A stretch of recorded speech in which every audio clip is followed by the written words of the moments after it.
ஓம் நம சிவாய். இந்த வீடியோல இப்ப பார்க்க போறது என்னன்னா, சப்த விடங்க தலங்கள், அதாவது 7 விடங்க தலங்கள். சப்தன்னா 7, விடங்கன்னா ஒளியால் செதுக்கப்படாத சிலைகள். ஒளியால செதுக்கப்படாத 7 சிலைகள் இருக்கிற தலங்களை பத்தி தான் நம்ம இப்ப பார்க்க போறோம். இந்த தலங்கள் எங்க இருக்குதுன்னு பாக்குறதுக்கு முன்னாடி இந்த சிலைகள் எங்க இருந்து வந்தது அப்படிங்கறத பாத்திரலாம். சிவராத்திரி அன்னைக்கு சிவன் பார்வதி வில்வ மரத்துக்கு கீழே உட்கார்ந்து பேசிட்டு இருந்தாங்க. அந்த நேரத்துல அந்த இடத்துல ஒரு குரங்கு வந்திருக்கு. விளையாட்டா மரத்தை உழுக்க வில்வ இலையா சிவன் பார்வதி மேல உளுந்தது. இதனால சிவ பூஜை செஞ்ச பலன் அந்த குரங்குக்கு கிடைச்சது. சிவனுக்கு வில்வலைய தூவனால சிவன் அதுக்கு அடுத்த பிறவியில சக்கரவர்த்தியா பறக்கிறதுக்கு பாக்கியத்தை கொடுத்தாரு. இதுக்கு அந்த குரங்கு இதை மறக்க கூடாதுங்கிறதுக்காக குரங்கு மாதிரி முகம் வேணும் நான் சக்கரவர்த்தியா பறக்கிறப்ப அப்படின்னு சிவன்கிட்ட கேட்டுச்சு. அதுக்கும் சிவன் சரின்னு சொல்லி அடுத்த பிறவியில முசுகுந்த சக்கரவர்த்தியா பெருக்கிற வரத்தை கொடுக்கிறாரு.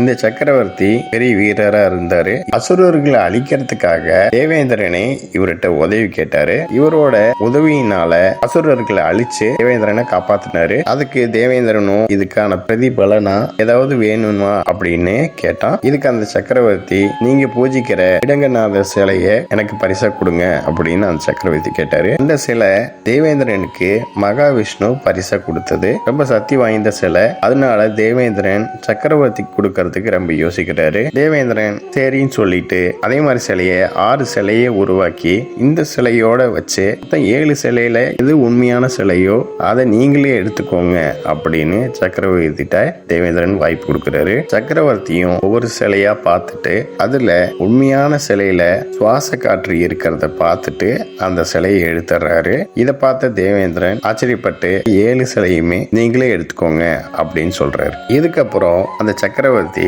தேவேந்திரன் பூஜிக்கிற உண்மையான சிலைய திருவாரூர்ல வைக்கிறாரு. மீதி இருக்கிற 6 சிலையும் திருவாரூர் சுத்தி இருக்கிற மற்ற ஊர்கள்ல இருக்கிற சிவன் கோவிலையும் வச்சுறாரு. அந்த 6 தலங்கள் என்னன்னா திருநள்ளாறு, திருநாகை, திருக்காராயில், திருக்கோளினி, திருவாய்மூர், திருமறைக்காடு, அதாவது வேதாரண்யம். இப்ப நம்ம 7 ஊர்கள்ல இருக்கிற சிலையில இருக்கிற சாமியோட பேரை பத்தியும் அந்த நடனத்தோட பேரையும் பார்க்கலாம். திருவாரூர்ல இருக்கிற சாமி பேரு வீதி விடங்கர், நடனத்தோட பேரு அசபா நடனம், அதாவது மூச்சு காத்து போயிட்டு வர்ற மாதிரி இருக்கிற நடனம். அடுத்தது திருநள்ளாறு, சாமி பேரு நகர விடங்கர், வித்தனை போல இருக்கிற உண்மத்த நடனம். திருநாகையில இருக்கிற சாமி பேரு சுந்தர விடங்கர், அலை போன்ற நடனம். இதை வீசி நடனம் சொல்லுவாங்க.